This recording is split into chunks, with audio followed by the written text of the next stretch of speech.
Great job. Let's give it to the next guy.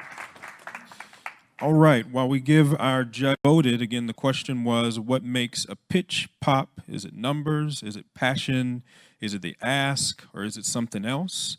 Anybody want to guess what the top choice was? Oh, okay. So why'd you choose passion?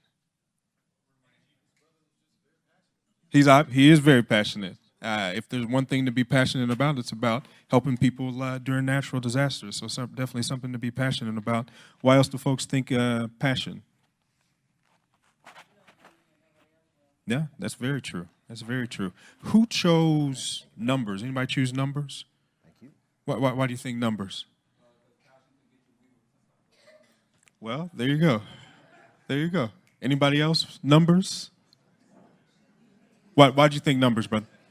Okay, now let me just check. Numbers don't lie? Okay. Numbers don't lie. All right. Okay. Well, the other choice was the ask, which no one actually chose. And then the other one is something else. And so we don't have time to cover something else here, but in the next break, we will. We'll bring up our next entrepreneur, Jim Gibbs and Meterfeeder.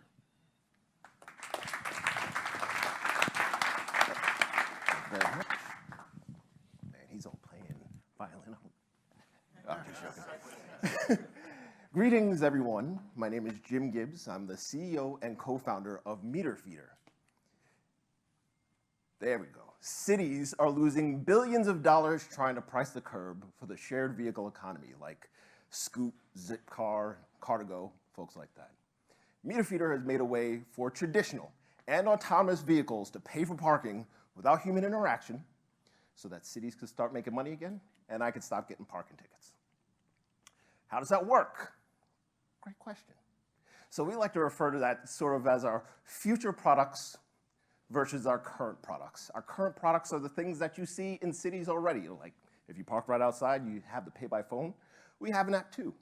We see on-street parking revenues go up about 18% when we move in. Here's the part that we don't want you to hate us about. We also have parking enforcement. When people move from someone else's digital enforcement to our digital enforcement, they write about 25.5% more parking tickets.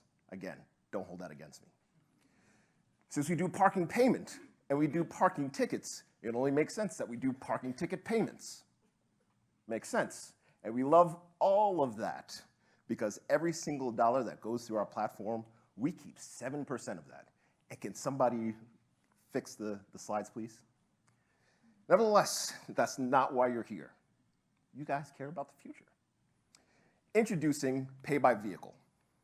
Pay by Vehicle enables people to pay for parking just by turning their cars off. Kind of makes us the easy pass for parking. I mean, SunPass, ePass, whatever you guys call it around here. Okay, SunPass, thanks.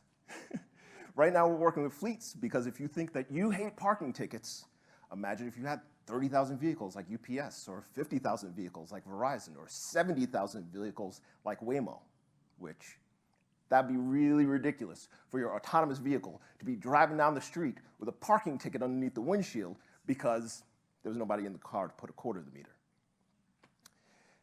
Now, what makes this interesting is that the top 10 fleets paid $50 million, $50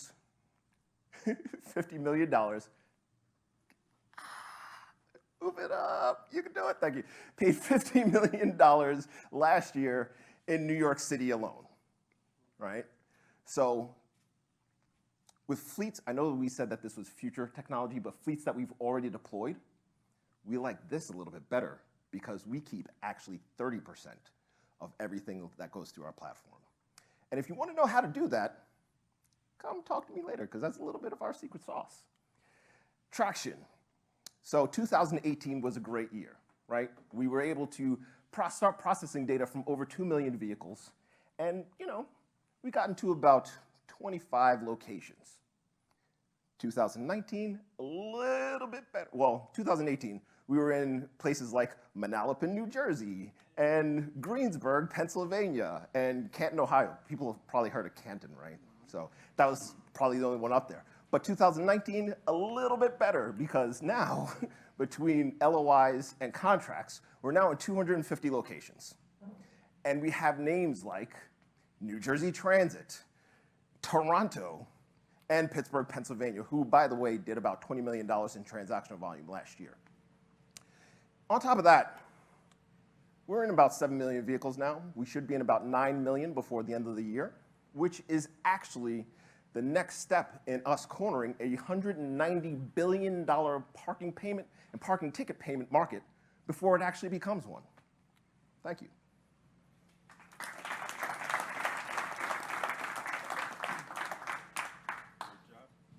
Great job. Now we have questions from our judges.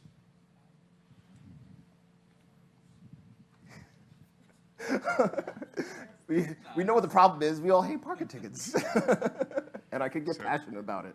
So back to your 250 locations Sure. in contracts, right? Yeah. From 2018 to 2019, or this was Yeah, 2019? that was 2019. So how much in revenue did that yield? Sure. So we literally just signed these, and it's one of those situations where we signed an LOI with this is gonna sound so nerdy and dorky, the guy who is the chairman of the International Parking and Mobility Institute. And everyone was just like, oh, David Honorado signed an LOI with you? So now all of a sudden everybody's trying to jump on. So we're writing integrations day in and day out in order to start putting out these, deploying these locations. So we actually, last week, we just deployed another 2 locations in Philadelphia. So, I mean, yeah, it's integrations right now.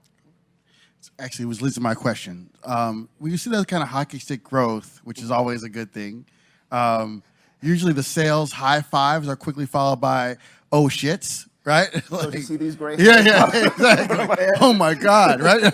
So tell me about the challenges. Usually things kind of break, when those things happen. So tell me about some of those challenges and how you're overcoming them. Sure. Well, my co-founder and I, we've been writing software together for the past 20 years. The last platform that we built handles about 30% of all the mobile retail sales in the US. So one of the things that we decided to do was, I'm trying my hardest to not write tons of software, but we have recently just, once we started signing these LOIs and contracts, now we're going out and trying to raise a little bit of money. We already have the network of developers. We just need the finances in order to pay them.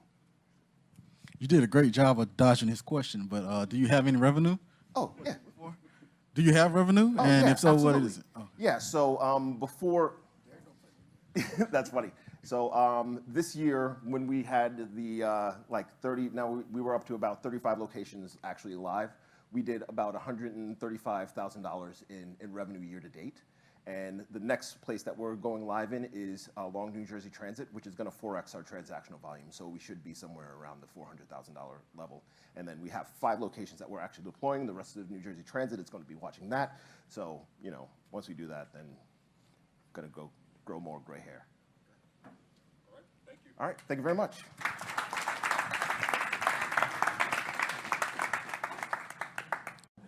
Who chose something else as the answer? Who thought it was something else? So not the ask, not passion. You thought it was something else?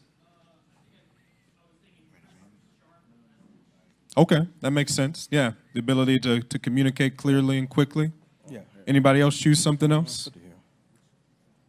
I guess it was a ghost that chose something else then. Give our judges another second here.